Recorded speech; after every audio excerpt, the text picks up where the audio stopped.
Welcome to Sydney's presentation about religious freedom in Mexico.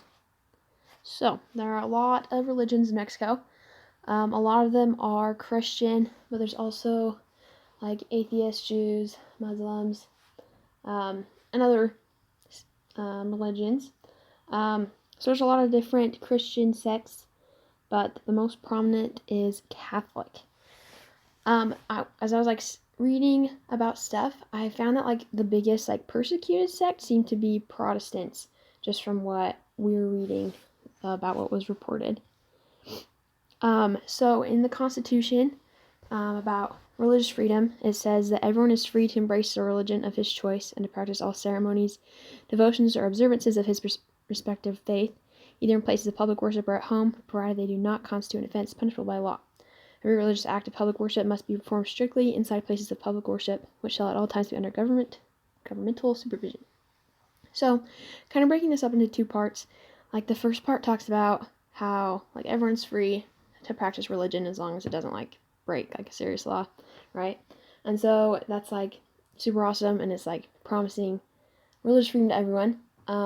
But as we see in lots of cases, this isn't usually the case. It's promised in the Constitution, but it's rarely followed.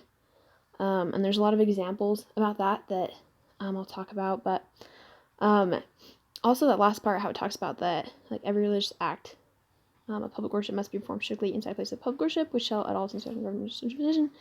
So showing that the government still has restrictions and they're still kind of leading religion in certain aspects, is just super restrictive by itself. But going to the first part again, there was an article that we read about a family in this little village, and they were Protestant, and the majority of the village was Catholic, and so the family had to leave and were kicked out by the rest of the village because they weren't supporting Catholic ceremonies and celebrations and not paying for those or celebrating in them. So that's just an example right there of some families or a family that has been affected from religious persecution. So some interesting facts. So the first one is that Mexico is considered the most dangerous country in the world for Roman Catholic leaders.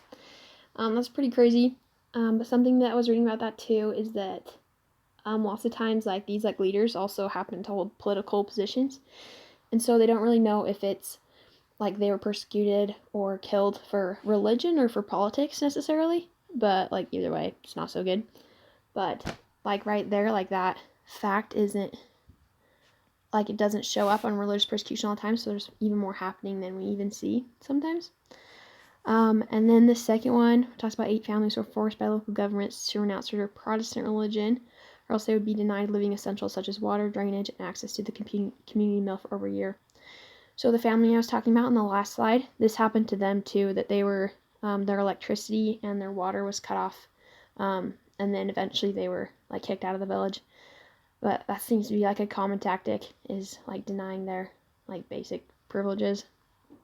And then the last one, the Mexican government is quick to exempt itself from involvement in religious affairs and so to prosecute those responsible for criminal acts linked to religious freedom violations.